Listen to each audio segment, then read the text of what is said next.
Hello दोस्तों, कहानी कही अनकही में आपका स्वागत है। कैलेंडर देखकर विशाल चौंक उठा। बोला, अरे मुझे तो याद ही नहीं था कि कल 20 फरवरी है। कल माँ का जन्मदिन है। कल हम लोग अपनी माँ का बर्थडे मनाएंगे। पल भर में ही उसने शोर मचा दिया।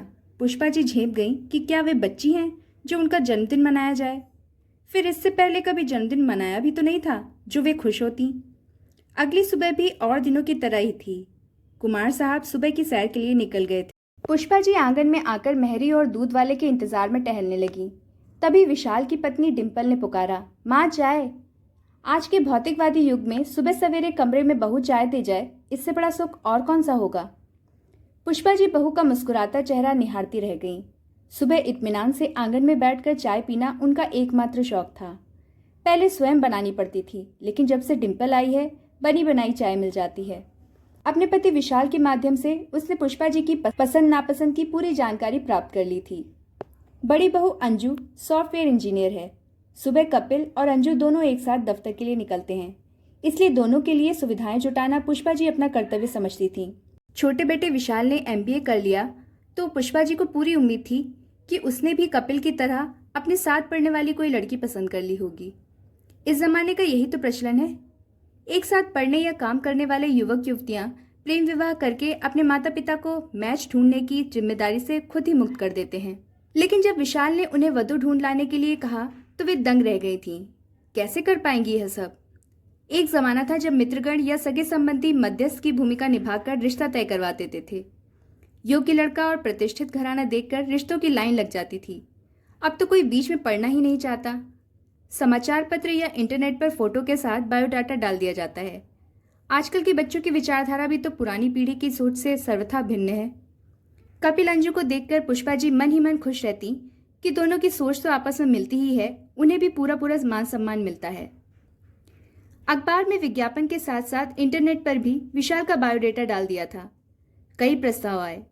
पुष्पा जी की नज़र एक बायोडाटा को पढ़ते हुए उस पर ठहर गई। लड़की का जन्म स्थान उन्हें जाना पहचाना सा लगा। शैक्षणिक योग्यता BA थी। कॉलेज का नाम बालिका विद्यालय बिलासपुर देखकर वे चौंक उठी थी। कई यादें जुड़ी हुई थी उनकी इस कॉलेज से। वे स्वयं भी तो इसी कॉलेज की छात्रा रह चुकी थी। उसी कॉलेज में जब वे सितार वादन का पुरस्कार पा रही थी, तब समारोह के बाद कुमार जी ने उनका हाथ मांगा तो उनके माता पिता ने तुरंत हामी भर दी थी। स्वयं पुष्पा जी भी बेहद खुश थीं।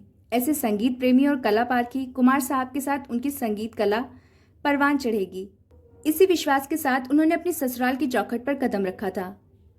हर क्षेत्र में अव्वल रहने वाली पुष्पा जी के लिए घर गृहस्थी की बागडोर संभालना सहज नहीं था। जब शादी के 4-5 माह बाद उन्होंने अपना सितार और तबला घर से मंगवाया था तो कुमार जी के पापा देखते ही फट पड़े थे। ये तुम्हारे नाचने गाने की उम्र है क्या। उनकी निगाहें चुप सी रही थी। भय से पुष्पा जी का शरीर कांपने लगा था, लेकिन मामला ऐसा था कि वे अपनी बात रखने से खुद को रोक न सकी थीं। पापा, आपकी बातें सही हैं, लेकिन यह भी सच है कि संगीत मेरी पहली और आखिरी ख्वाहिश है। देखो बहू, इस खानदान की परंपरा और प्रतिष्ठा के समक्ष व्यक्तिगत रुचियों और इच्छाओं का कोई महत्व नहीं है। तुम्हें स्वयं को बदलना ही होगा, कहकर पापा चले गए थे। पुष्पा जी घंटों बैठी रही थी। सूझ नहीं रहा था कि क्या करें क्या नहीं। शायद कुमार जी कुछ मदद करें। मन में जब यह ख्याल आया तो कुछ तसल्ली हुई थी। उस दिन वे काफी देर से घर लौटे थे। तनिक रूठी हुई भाव मुद्रा में पुष्पा जी ने कहा, जानते हैं आज क्या हुआ। पापा बता रहे थे। तो उन्हें समझाइए ना। पुष्पा, यहाँ कहाँ सितार बजाओगी। बाबूजी न जाने क्या कहेंगे। जब कभी मेरा तबादला इस शहर से होगा तब मैं तुम्हें सितार खरीद दूंगा, तुम खूब बजाना, कह कुमार जी तेजी से कमरे से बाहर निकल गए। आखिर उनका तबादला भोपाल हो ही गया। कुमार जी को मनचाहा कार्य मिल गया। जब घर पूरी तरह से व्यवस्थित हो गया और एक पटरी पर चलने लगा तो एक दिन पुष्पा जी ने दबी आवाज में सितार की बात छेड़ी। कुमार जी हंस दिए। अब तो तुम्हारे घर दूसरा ही सितार आने वाला है, पहले उसे पालो पोसो, उसका संगीत सुनो। कपिल गोद में आया तो पुष्पा जी उसके संगीत में लीन हो गईं। जब वह स्कूल जाने लगा तब फिर सितार की याद आई उन्हें। पति से कहने की सोच ही रही थी कि फिर उल्टियां होने लगीं। विशाल के गोद में आ जाने के बाद तो वे और व्यस्त हो गईं। दो बच्चों का काम, अवकाश के क्षण तो कभी मिलते ही नहीं थे। विशाल भी जब स्कूल जाने लगा तो थोड़ी राहत मिली। एक दिन रेडियो पर सितार वादन चल रहा था। पुष्पा जी तन्मय होकर सुन रही थी। पति चाय पी रहे थे। बोले, अच्छा लगता है ना सितार वादन। हाँ। ऐसा बजा सकती हो? ऐसा कैसे बजा सकूंगी, अभ्यास ही नहीं है। अब तो थोड़ी फुर्सत मिलने लगी है, सितार ला दोगे तो अभ्यास शुरू कर दूंगी। पिछला सीखा हुआ फिर से याद आ जाएगा। अभी फालतू पैसे बर्बाद नहीं करेंगे, मकान बनवाना है ना। मकान बनवाने में वर्षों लग गए। तब तक बच्चे भी सयाने हो गए, उन्हें पढ़ाने लिखाने में अच्छा समय बीत जाता था। डिम्पल का बायोडाटा और फोटो सामने आ गया तो उसने फिर से उन्हें अपने अतीत की याद दिला दी थी। लड़की का माँ का नाम मीरा, जाना पहचाना सा था। डिम्पल से मिलते ही उन्होंने तुरंत स्वीकृति दे दी थी। सभी आश्चर्य में पड़ गए। विशाल जैसे होनहार एमबीए के लिए डिम्पल जैसी मात्र बीए पास लड़की। पुष्पा जी ने जैसे सोचा था वैसा ही हुआ। डिम्पल अच्छी बहू सिद्ध हुई। घर का कामकाज निपटाकर वह उनके साथ बैठकर कविता पाठ करती, साहित्य और संगीत से जुड़ी बारीकियों पर विचार विमर्श करती तो पुष्पा जी को अपने कॉलेज के दिन याद आ जाते। आज भी पुष्पा जी रोज की तरह अपने काम में लग गईं। सभी तैयार होकर अपने अपने काम पर चले गए। किसी ने भी उनके जन्मदिन के विषय में कोई प्रसंग नहीं छेड़ा। पुष्पा जी के मन में आशंका जागी कि कहीं ये लोग उनका जन्मदिन मनाने की बात भूल तो नहीं गए। हो सकता है सबने यह बात हंसी मजाक में की हो और अब भूल गए हों। तभी तो किसी ने चर्चा तक नहीं की। शाम ढलने को थी। डिम्पल पास ही खड़ी थी हाथ बटाने के लिए। दही बड़े, मटर पनीर, गाजर का हलवा और पूरी कचौरी बनाए गए। दाल छौंकने भर का काम उसने पुष्पा जी पर छोड़ दिया था। पूरी तैयारी हो गई। हाथ धोकर थोड़ा निश्चिंत हुई कि तभी कपिल और अंजू कमरे में मुस्कुराते हुए दाखिल हुए। पुष्पा जी ने अपने हाथ से पकाए स्वादिष्ट व्यंजन डोंगे में पलटे तो डिम्पल ने मेज पोंछ दी। तभी शोर मचाता हुआ विशाल कमरे में घुसा। हाथ में बड़ा सा केक का डब्बा था। आते ही उसने म्यूजिक सिस्टम चला दिया और माँ के गले में बाहें डालकर बोला, माँ जन्मदिन मुबारक। पुष्पा जी का मन हर्ष से भर उठा कि इसका मतलब विशाल को याद था। मेज पर केक सजा था, साथ में मोमबत्तियां भी जल रही थीं। कपिल और अंजू के हाथों में खूबसूरत गिफ्ट पैक थे। यही नहीं, एक फूलों का बुके भी था। पुष्पा जी अनमनी सी आकर सबके बीच बैठ गईं। उनकी पोती कृति ने कूदते फांदते सारे पैकेट खोल डाले थे। ये देखिए माँ, मैं आपके लिए क्या लेकर आई हूँ। ये नॉनस्टिक कुकवेयर सेट है। इसमें कम घी तेल में कुछ भी पका सकती हैं आप। अंजू ने दूसरा पैकेट खोला, फिर बेहद विनम्र स्वर में बोली, और यह है जूसर अटैचमेंट। मिक्सी तो हमारे पास है ही, इस अटैचमेंट से आपको बेहद सुविधा हो जाएगी। कुमार जी बोले, क्या बात है पुष्पा, बेटे बहू ने इतने महंगे उपहार दिए, तुम्हें तो खुश होना चाहिए। पति की बात सुनकर पुष्पा जी की आंखें नम हो गईं। ये उपहार एक गृहिणी के लिए हो सकते हैं, माँ के लिए हो सकते हैं, पर पुष्पा जी के लिए नहीं हो सकते। आंसुओं को मुश्किल से रोककर वे वहीं बैठी रहीं। मन की गहराइयों में स्तब्धता छाती जा रही थी। सामने रखे उपहार उन्हें अपने नहीं लग रहे थे। मन में आया कि चीख कर कहें कि अपने उपहार वापस ले जाओ, नहीं चाहिए मुझे ये सब। रात होते होते पुष्पा जी को अपना सिर भारी लगने लगा। हल्का हल्का सिरदर्द भी महसूस होने लगा था। कुमार जी रात का खाना खाने के बाद बाहर टहलने चले गए। बच्चे अपने अपने कमरे में टीवी देख रहे थे।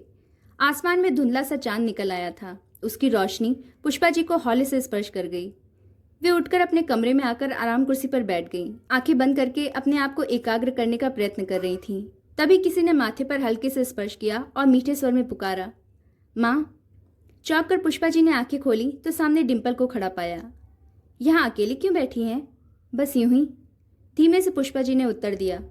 डिम्पल थोड़ा संकोच से बोली, मैं आपके लिए कुछ लाई हूँ माँ। सभी ने आपको इतने सुंदर सुंदर उपहार दिए, आप माँ हैं सबकी, परंतु यह उपहार मैं माँ के लिए नहीं, पुष्पा जी के लिए लाई हूँ, जो कभी प्रसिद्ध सितार वादक रह चुकी हैं। वे कुछ बोली नहीं, हैरान सी डिम्पल का चेहरा निहारती रह गई। डिम्पल ने साहस बटोरकर पूछा, माँ पसंद आया मेरा यह छोटा सा उपहार? चीहों कुटेती पुष्पा जी। उनके इस धीर गंभीर अंतर्मुखी रूप को देखकर कोई यह कल्पना भी नहीं कर सकता कि कभी वे सितार भी बजाया करती थीं, सुंदर कविताएं और कहानियां लिखा करती थीं। उनकी योग्यता का मानदंड तो रसोई में खाना पकाने, घर गृहस्थी को सुचारू रूप से चलाने तक ही सीमित रह गया था। फिर डिम्पल को इस विषय की जानकारी कहाँ से मिली? इसने उनके मन में क्या उमड़ घुमड़ रहा है कैसे जान लिया? हाँ, मुझे मालूम है कि आप एक अच्छे सितार वादक हैं। लिखना, चित्रकारी करना आपका शौक है।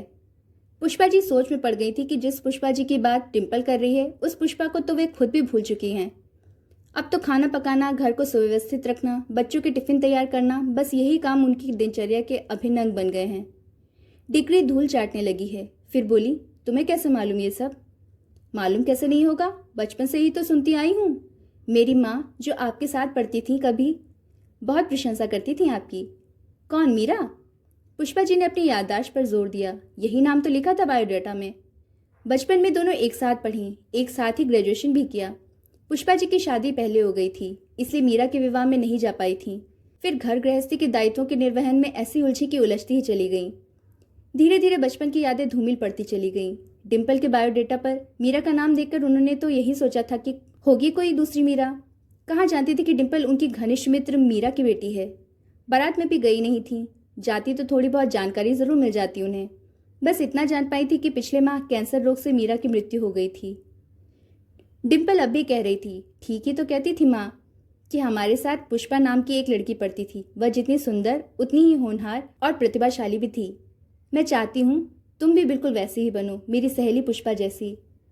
पुष्पा जी को अपने कानों पर विश्वास नहीं हो रहा था। ऐसा लग रहा था उनकी नहीं किसी दूसरे ही पुष्पा की प्रशंसा की जा रही है। लेकिन सच को झुटलाया भी तो नहीं जा सकता। कानों में डिम्पल के शब्द अब भी गूंज रहे थे, तो वह पुष्पा अभी भी खोई नहीं है। कहीं न कहीं उसका वजूद अब भी है। पुष्पा जी का मन भर आया। शायद उनका अचेतन मन यही उपहार चाहता था। फिर भी तसल्ली के लिए पूछ लिया था उन्होंने, और क्या कहती थी तुम्हारी माँ? यही कि तुझे गर्व होना चाहिए जो तुझे पुष्पा जैसी सास मिली। तुझे बहुत अच्छी ससुराल मिली है, तू बहुत खुश रहेगी। माँ सच कहूँ तो मुझे विशाल से पहले आपसे मिलने की उत्सुकता थी। पहले क्यों नहीं बताया? डिम्पल की आंखों में झांककर पुष्पा जी ने हंसकर पूछा। कैसे बताती? मैं तो आपके इस धीर गंभीर रूप में उस चंचल हंसमुख पुष्पा को ही ढूंढती रही इतने दिन। वह पुष्पा कहाँ रही अब डिम्पल? कब के पीछे छूट गई? सारा जीवन यूं ही बीत गया निरर्थक। ना कोई चित्र बनाया, ना ही कोई धुन बजाई। धुन बजाना तो दूर, सितार के तारों को छेड़ा तक नहीं मैंने। कौन कहता है आपका जीवन यूं ही बीत गया माँ? डिम्पल ने प्यार से पुष्पा जी का हाथ अपने हाथ में लेकर कहा। आपका यह सजीव घर संसार किसी भी धुन से ज्यादा सुंदर है, मुखर है, जीवंत है। घर तो सभी का होता है। पुष्पा जी धीरे से बोली, इसमें मेरा क्या योगदान है? आपका ही तो योगदान है माँ। इस परिवार की बुलंद इमारत आप ही के त्याग और बलिदान की नींव पर टिकी है। अभिभूत हो गई पुष्पा जी, मंत्रमुग्ध हो गई कि कौन कहता है भावुकता में निर्णय नहीं लेना चाहिए। उन्हें तो उनकी भावुकता ने ही डिम्पल जैसा दुर्लभ रत्न थमा दिया। यदि डिम्पल ना होती तो क्या बरसों पहले छूट गई पुष्पा को फिर से पा सकती थी? उसके दिए सितार को उन्होंने ममता से सहलाया, जैसे बचपन के किसी संगी साथी को सहला रही हूँ। उन्हें लगा कि आज सही अर्थों में उनका जन्मदिन है। बड़े प्रेम से उन्होंने दोनों हाथों में सितार उठाया और सितार के तार एक बार फिर बरसों बाद झंकार से भर उठे। लग रहा था जैसे पुष्पा जी की उंगलियां तो कभी सितार को भूली ही नहीं थीं।